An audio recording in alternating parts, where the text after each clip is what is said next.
Hi,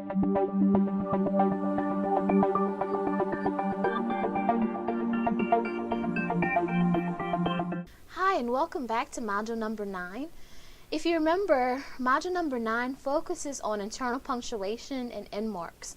And in the previous lessons to module number 9, I actually went over the most common internal punctuation marks, so you can familiarize yourselves with those punctuation marks and use them properly and correctly in your formal academic writing.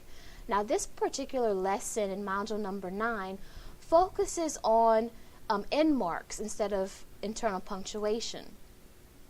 So again, now we're going to focus on end marks, when to use end marks correctly and exactly what they are.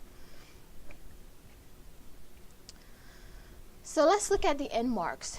They are used to indicate the purpose of the sentence. And there are 3 different types of end marks that we can use to show the purpose of a sentence, and those are the period, the question mark, and the exclamation mark or point. And again, obviously, end marks are used at the end of a sentence or a question. Okay, so keep that in the back of your mind. You're using end marks at the end of a phrase, at the end of a sentence, or at the end of a question. Now, our first end mark that I want to go over with you is the period. You're going to use a period to end a sentence that states a fact. And a sentence that states a fact is a declarative sentence, okay? You're going to also use a period to end an indirect question, and you're going to use a period to end a command, an imperative sentence. So a command is also known as an imperative sentence. Now, you will use a period when you have a mild or soft command. Now, there's another punctuation mark that you can use when you have a more forceful, aggressive command. So just keep in mind, you can use a period at the end of commands if that command is very mild or soft in nature. Let's look at our 3 examples that focuses on when to actually use periods. When you have a declarative sentence, Ernest Hemingway is one of the greatest authors of all time. I'm just stating a fact, so I'm putting a period at the end of that sentence. You can also use a period when you have an indirect question. Mr. Givens asked me whether I wanted to give my presentation on Ernest Hemingway. I'm not actually asking a question here. My question is indirectly stated, so I do need a period at the end of that sentence. And also when I give a mild command, remember I told you can use a period when you have a command, but it has to be a mild command. Please help me make a poster for my presentation. I'm not being forceful or aggressive here. I'm not being emphatic about what I'm asking you to do or what I'm telling you to do. I'm being mild and soft. So instead of another end mark or punctuation mark, I am going to use a period at the end of this mild command. I can also use a period after most abbreviations, and I have a list of examples here after doctor or drive, junior, etc. to show time of day. I also have periods there. So again, I can use a period after most abbreviations, and your examples are here for you. Now I want to move to the question mark, which is end mark number 2. So the question mark is another end mark. Use a question mark after a direct question. Now remember, we talked about indirect questions, and you would use a period. Now when you ask a direct question, you don't use a period anymore. You use a question mark because you're asking a direct question. For example, why did he call you? I'm asking a direct question of you, so I'm going to use a question mark after that phrase. When are you going to work? I'm asking a question of you, so I'm going to put a question mark at the end of that phrase as well. So again, when I'm asking you a direct, or when you're asking a direct question, you will end that question with a question mark and not a period.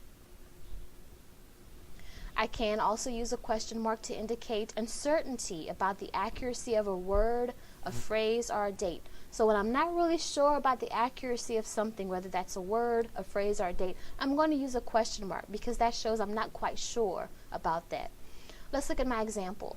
The Greek philosopher of Plato, and I have in parentheses the estimated years that he was alive, 427 to 347 BC. I'm not really sure it was 427, or that he was born in the year 427 BC. So after the year, I am going to put a question mark because I'm not certain about that. And he was a disciple of Socrates is the rest of the sentence. So again, when I'm showing uncertainty about a date, a word, or a phrase, I'm going to indicate my uncertainty. I'm not sure, so I need to put a question mark behind it. Now I'm going to move to our third type of end mark, which is the exclamation point. You're going to use an exclamation point after strong imperative sentences or requests. So when you showing force, now this is a command. You're going to use exclamation points when you have imperative sentences. Imperative sentences, if we learned the previous slide, was a command. Now when your command is forceful, strong emotion behind it, you need exclamation points instead of periods. Remember I told you would need a period after a command if it's a mild or soft command. Okay, I'm not being forceful or I don't have too much emotion behind it. Now, if you have a lot of emotion behind it, you're being forceful, you're being strong with your words, then of course we're going to use an exclamation point to show that emotion. My example here is get out of here. I'm probably going to shout that phrase if I'm actually going to say it. So to show my emotion, it's a strong emotion, I'm going to put an exclamation point instead of a period. The next one, stop making that noise. I'm probably going to shout that phrase, and I'm going to command you to stop doing that. So to show that I have strong emotion behind my words, I'm going to end it with an exclamation point. Now, the thing to remember about exclamation points is you don't want to overuse an exclamation point. Now, after every word or phrase, you shouldn't have exclamation points because then it kind of reads as though you're being hysterical with what you're trying to do. So don't use exclamation points very, very often. Use them sparingly and only when you're trying to show great emotion and you're emphasizing great emotion with what you're saying.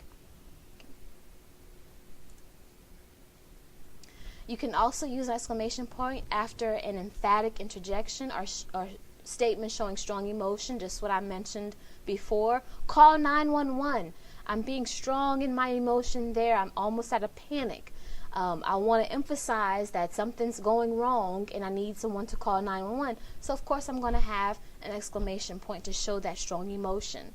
My next example, wow, I won the lottery. I'm excited. I'm showing strong emotion. Hopefully, when I win the lottery, I'll be excited about it and I want to shout for joy. So I'm going to show that emotion by having exclamation points behind my phrases. So there you have it. We have the exclamation point, we have the question mark, and the period, our three end marks in writing. So again, hopefully this will help you learn when to use all three of those marks correctly and properly in your academic writing.